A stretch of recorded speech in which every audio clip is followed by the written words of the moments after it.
Right, so we'll start with some smaller stuff, say like on the interior that I bought for the gauge pod. It's all carbon. And I have my double stack wings here. Again, carbon. Same with this one, the lower wing. I got my STI steering rack there. Of course, the APR front chin spoiler. I have my, Subaru Brembos, and got the titanium strut bar. This STI rack, this is the original EJ205 intake runner, and I have these rays which are going to go on it, which I had on the Legacy for a bit there.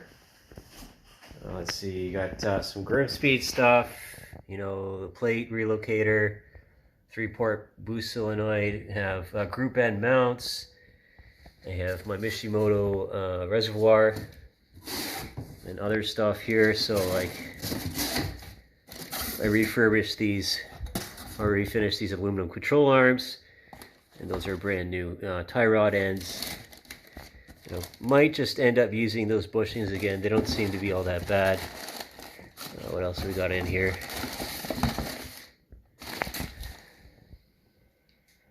Okay, so this is a STI badge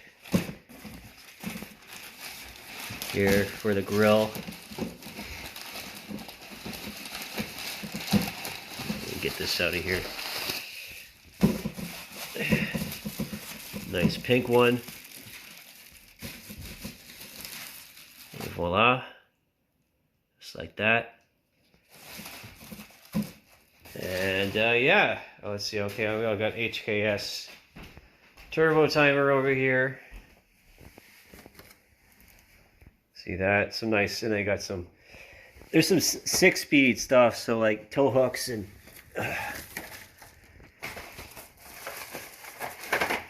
So this will look nice, right?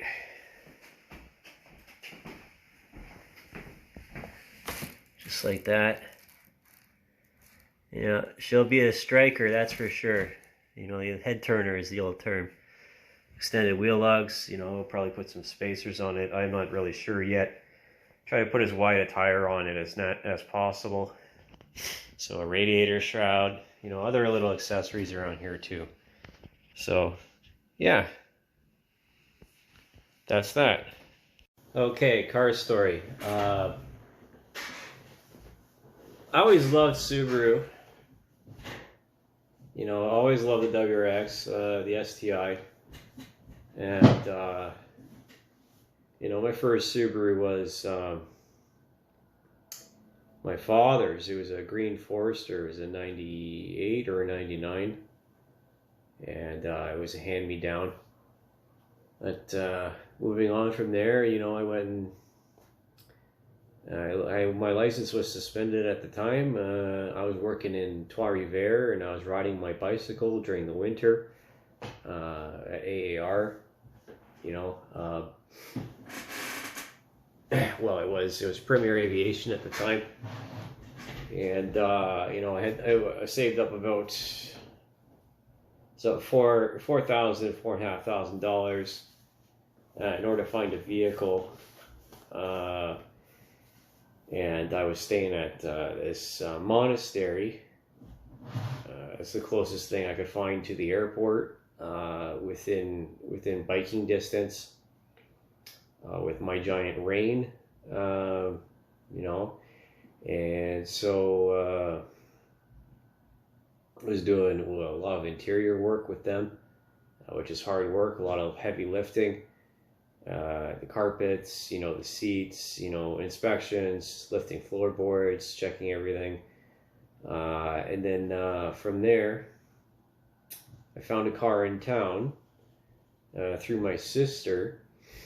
And the fellow's name was Kevin, if I remember. I still have the email somewhere for the receipt.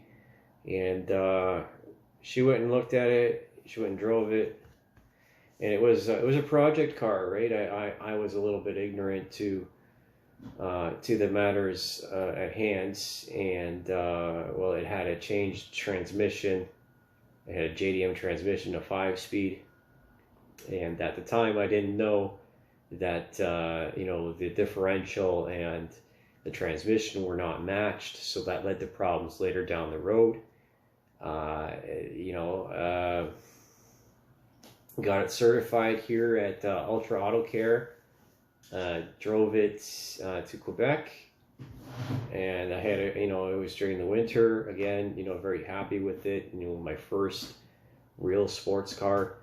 And you know, and I had a Cobb V2 in it and a bunch of parts. You know, obviously again an old tuner car with you know, so intake, exhaust, a full exhaust really. You know, and an STI intercooler, aluminum red. And that was it, you know. Let her go, you know, TD04. And you know, it was good for that time. You know, it didn't blow up or anything. I had a lot of fun with it in Quebec. I drove it back here, and then after that contract ended, and then you know, I got the contract to go to Kelowna the first time in 2018. And I said to my sister, okay, well, let's, it was my first time ever driving across country that far, well, not by myself, but with my sister. And, you know, I got a speeding ticket along the way in Northern Ontario. Everything was cool. I visited my uncle in Winnipeg. You know, no real issues until about the Alberta-Saskatchewan border in Swift Current, when I was getting sick.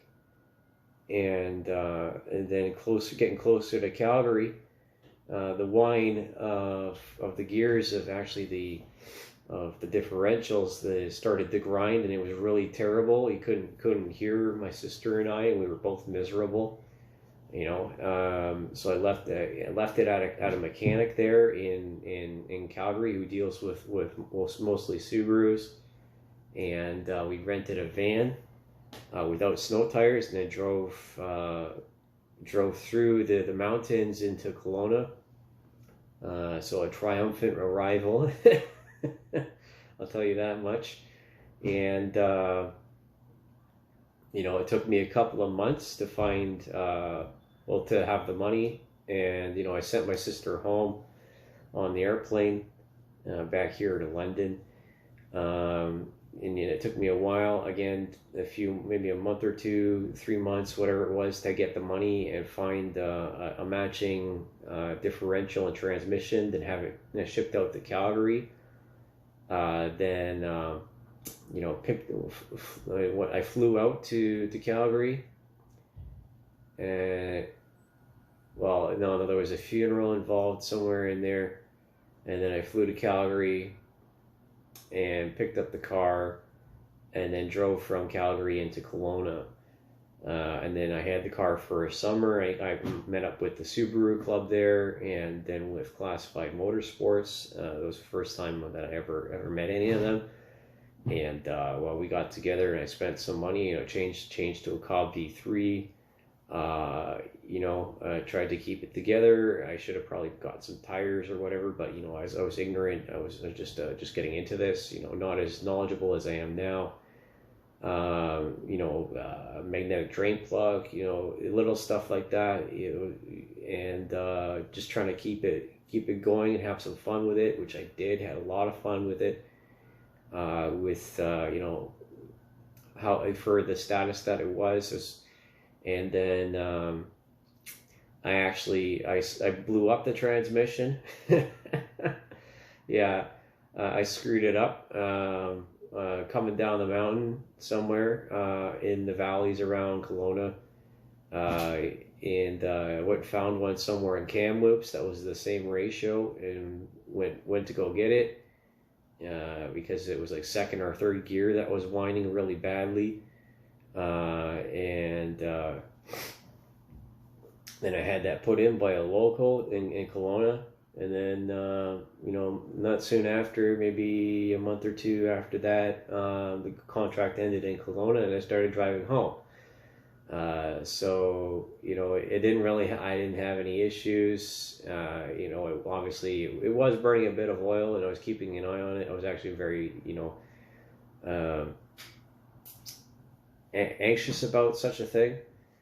And then it started consuming a lot of oil, a lot. And I was way past Calgary. I stopped in Calgary to visit a friend for Canada Day. Excuse me. We had a really good time. And then it was somewhere around again the Alberta Saskatchewan border that it starts chugging black smoke a bit out the back, and then I was buying up oil, and I was putting in a liter about every 100 kilometers or so to keep it going, and I just kept on driving. I didn't have any other choice. I didn't have enough money to stick around. I would have been stranded somewhere, and I would not have been happy about that. I ended up in Winnipeg, staying with my uncle. Again, I overstayed my welcome a little bit. Actually, his wife's a little bit particular, so to speak, and so I was sleeping on the couch with their dogs. And I took it to a local mechanic to see if it was the turbo. Ordered a turbo from a little bit smaller one, a TF05 or whatever it was, from a Forester, and it thought that would fix it, but it didn't fix it.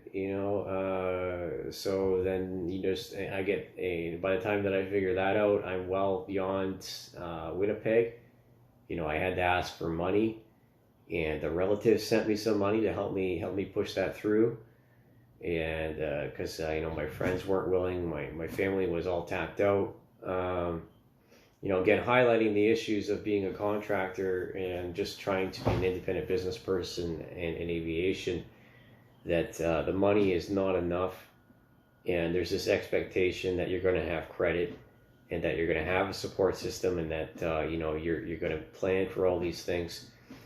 But that was the first time I ever did it. I didn't think. Well, it's not that I didn't think about these things. It's just like, oh, let's see what happens, right? Like, what could go wrong? Let's throw shit at the wall and challenge myself, and push myself past a breaking point somewhere in Northern Ontario. Again, I didn't know this at the time until I took the motor apart, but she was running basically on 2.5 cylinders. All the way through Northern Ontario. Just amazing that the motor stayed together as it was at that point. Like, I'm gonna add pictures and stuff for visual aids in this video. I got to where's the bridge pass, the single bridge that's in Northern Ontario. That's the only link between east and west there in the Trans-Canada. I remember the scene, roll up next to the cops, and they're like, hey, you doing all right? Hey, you see it? I'm like, yeah. Oh, all right. Well, if you know what you're doing, that sort of a scenario. It was a really environmental disaster, and I was really embarrassed about it. And then somewhere along the line in between, I don't know, I'd say like Thunder Bay and Sault Ste. Marie, she sputtered and she stopped, and I couldn't turn it over. I couldn't get it to go for a while for whatever reason. I was like it's like 100 kilometers outside of town or somewhere, and well, that's it. Oh, it would have been, and I'm completely lost my marbles. Completely, just yelling at the sky, dancing around, staring at this car, and absolutely hating Subaru as at that very moment. But obviously it had nothing to do with Subaru. I don't blame Classified Motorsports. There was multiple tunes loaded on the V2, And the car was tuned by Neatronics. And again, none of these things are at fault of any of these people. It just is a chain of events. The dirty dozen. That for which something happens. Not exactly knowing everything about the vehicle or its history. And so then I calmed down. I'm able to get the car running again. After it cooled down a bit, it must have lodged a piece of cylinder, lodged a piece of piston somewhere, and then spit it out into the crankcase. And then finally the car it finally gave up around Wawa. Yeah, it gave up in Wawa, and was somewhere. I must have lost my shit somewhere around Marathon. Before just trying to nurse this car along, and again I had to ask for money a lot of the time for just to make it through, because I didn't have any emergency funds. Just the safety net for contractors is non-existent. It's like the contract's done. Well, see ya. And that's pretty much the attitude within the industry. So and then from there, okay, I ended up using CAA from Wawa all the way through to the port. Every day it was like 2 or 3 days.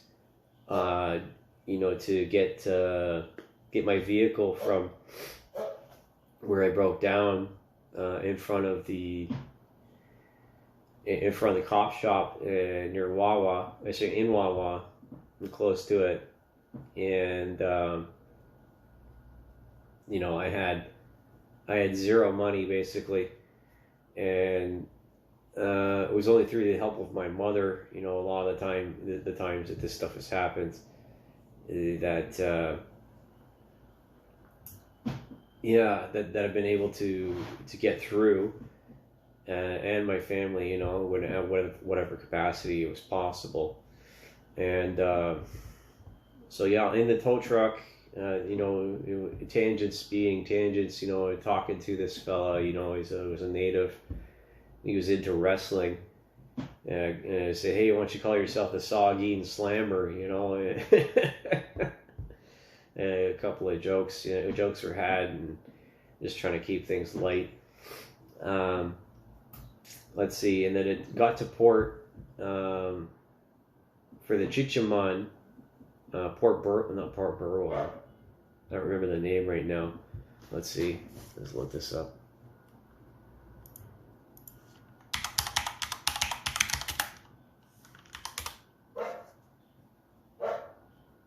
South Baymouth, that's right. Yeah.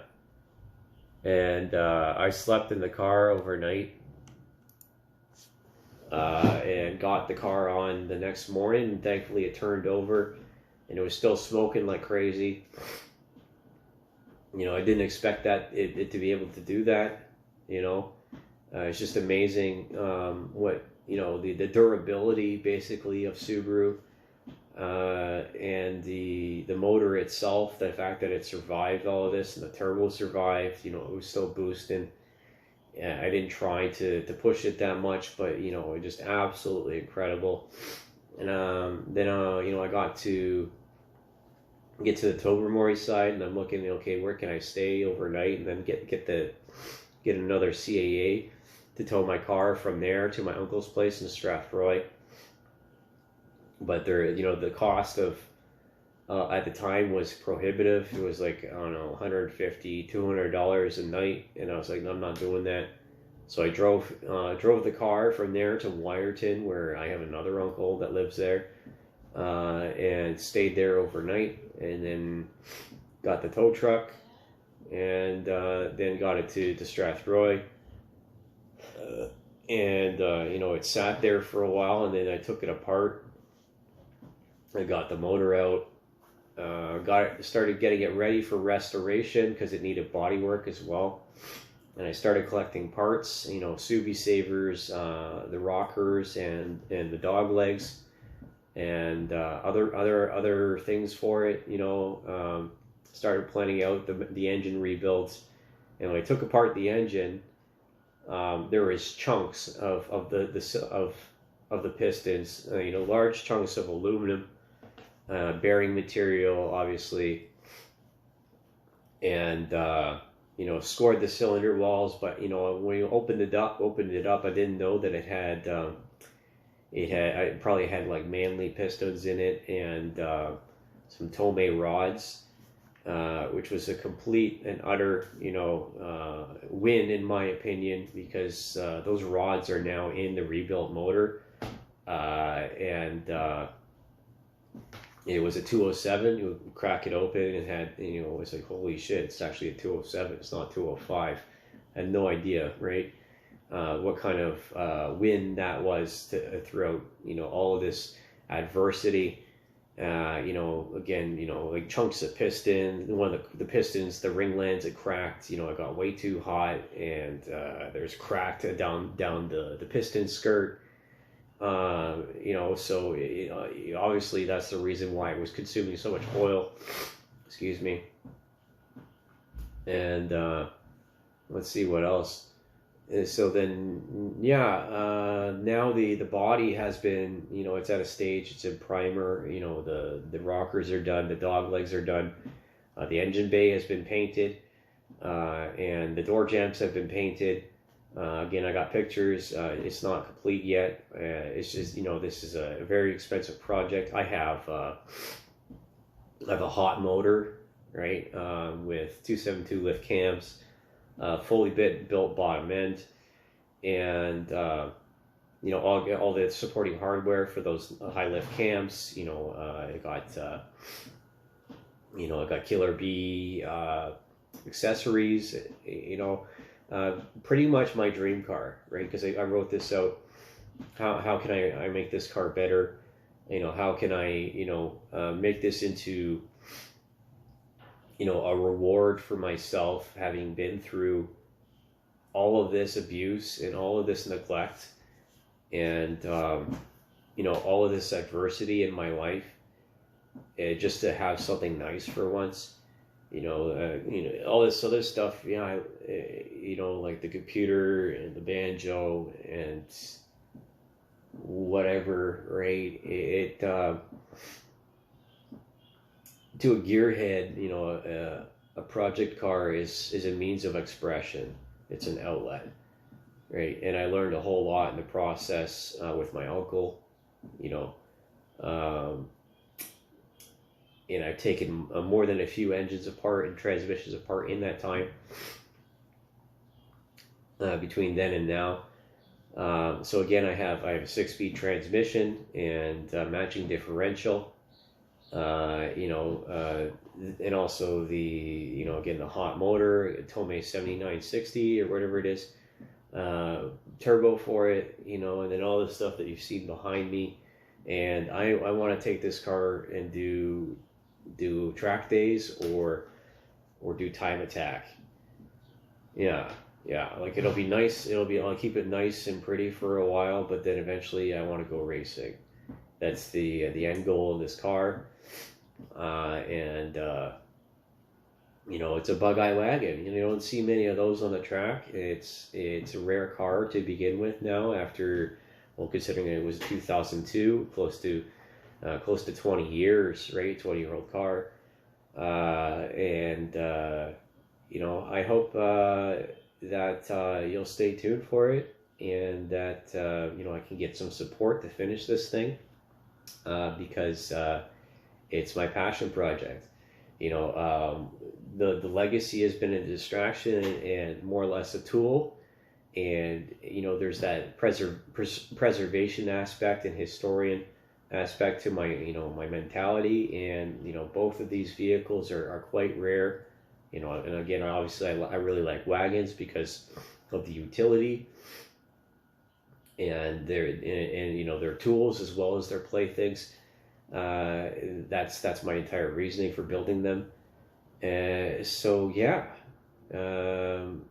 what's going on with it right now? Well, it's on pause because obviously, if I can't put food on the table, and if I'm not working, and I need to save more money. I need to have some backup and some investment in order to move on, right? Because I can't continue with the same pattern. And I'd like a girlfriend at some point.